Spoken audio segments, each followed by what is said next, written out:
After a tribunal that lasted 15 years and costed 150 million at least to the state, this new bill will still leave key recommendations of the Mahon Tribunal unimplemented.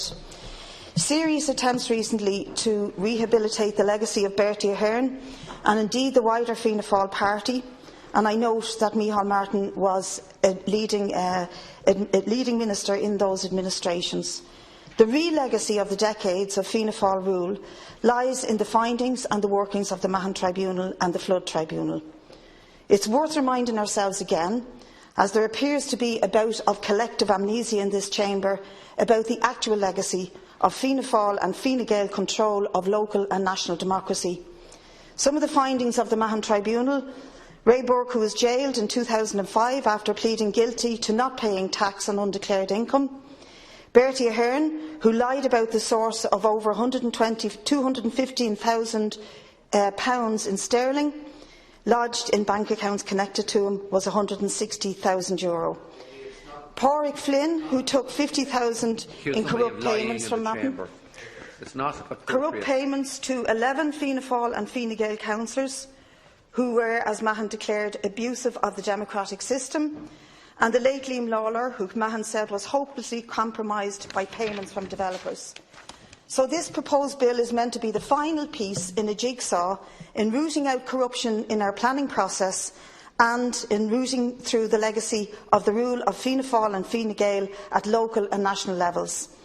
It's also worth remembering that the consequences of that era are not simply a long list of corrupt payments to leading members of Fianna Fail or Fine Gael from developers and builders. It's not simply about bribes to politicians to rezone or get planning permission. It is actually the legacy of these decisions on the lives of ordinary working class communities across the country. The legacy of badly planned housing estates, out-of-town shopping centres and developer-driven plans that boost their profits but leave us with chaotic urban environments, with little thought for the building of communities with decent infrastructure or access to schools, transport or sustainable homes and housing. The wider legacy of an economy and a society where the needs and profit-seeking of developers and builders ruled and local communities had little say or control in the fundamental decisions that affected their lives and environments. The consequence of that bribery and corruption are wider, I think, than the specific developments that Fianna Fail or Fine Gael were paid politicians to have made. They are developments and buildings that got planning permission, built on floodplains or in green fields well away from transport or from any infrastructure, but a wider system that allowed pyrite in homes, ghost estates of 2-hour commute for workers travelling to and from their homes, and housing estates in urban fringes around Dublin with little or no facilities. The boom in housing prices forced people to go in those directions. When I hear that Fianna Fail want Bertie Ahern to come back, or some radio interview where his role in the Northern Ireland peace talk is being eulogised, I can't help thinking, when will we examine the real legacy of those decades of rule and misrule?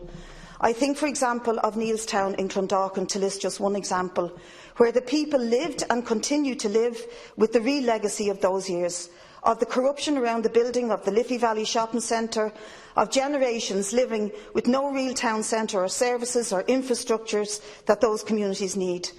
So the question really is, will this bill ensure that these things cannot happen again? Will it root out corruption from the planning process, and does it actually implement Mahon's recommendation in the area of planning and development?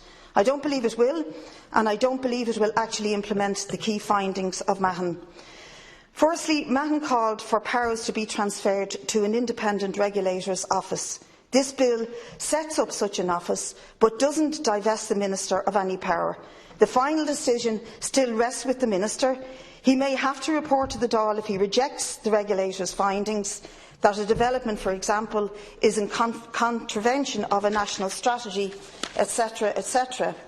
But I personally don't believe that that's a big deal, and I don't believe that a Fianna Fail or a Fine Gael minister would be shy about doing so if developers said we must get this development through. I can envisage an argument on a whole range of developments where a minister would tell the Dáil that it's in the national interest to allow such and such a development to go ahead. We have now a series of amendments to the Planning and Development Act where the main thrust has been to facilitate the needs and the agenda of developers and the building industry and their profit margins. Of course, it won't be presented as this. It will be presented and is being presented as a solution to the housing crisis. But the bottom line is that we do whatever developers and builders want us to do in order to boost their profit margins and to encourage them to build. So I don't see the requirement for the Minister to explain overruling an independent regulator in any specific case as any guarantee that will ensure that there be no political interference in the planning process.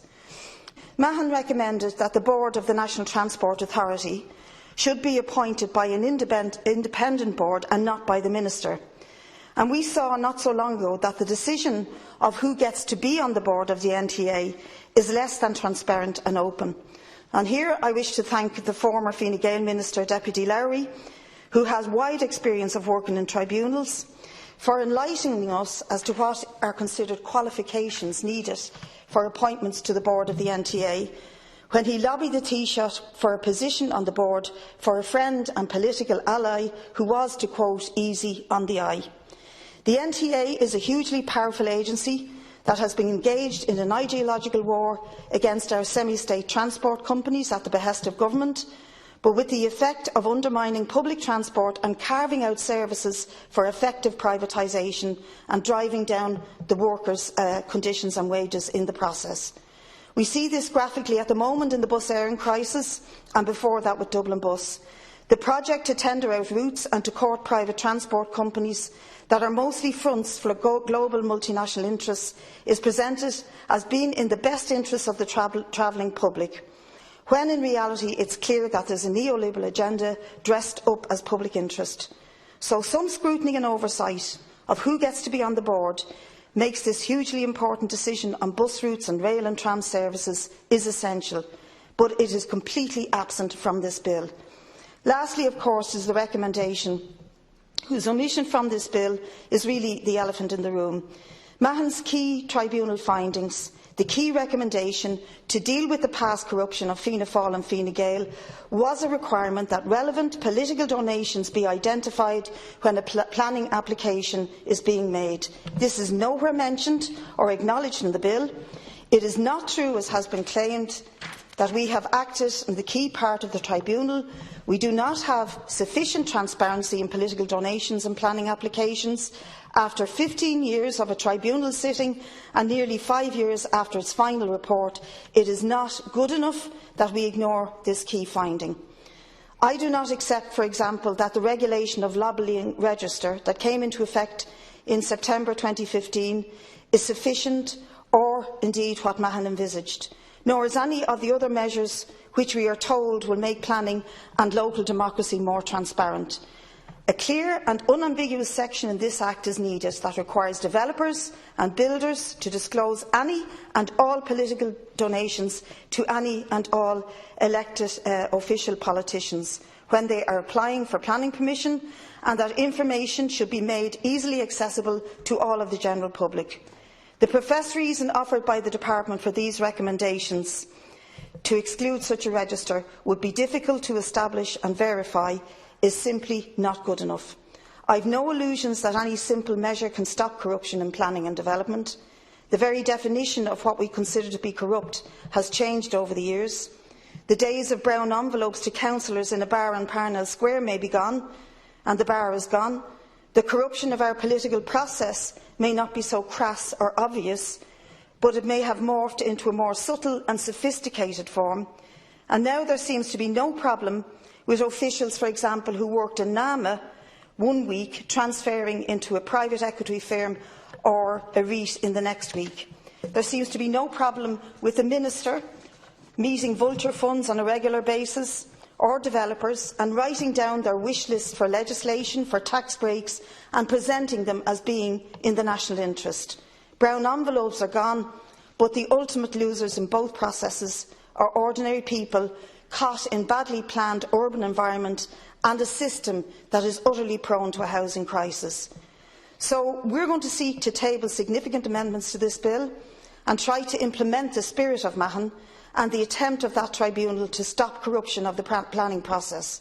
We will try to stop the over-centralisation of powers that the bill ignores, and we will try to bring transparency to both the appointment made to powerful bodies like the NTA and to the political donations by those engaged in the planning applications.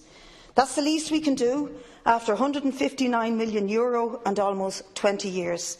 The least we can do after the corruption this tribunal unveiled at the highest level of the state, and the least we can do is to acknowledge the real legacy of Fianna Fail, Fine Gael in the era of Bertie Ahern, Pádraig Flynn and Co.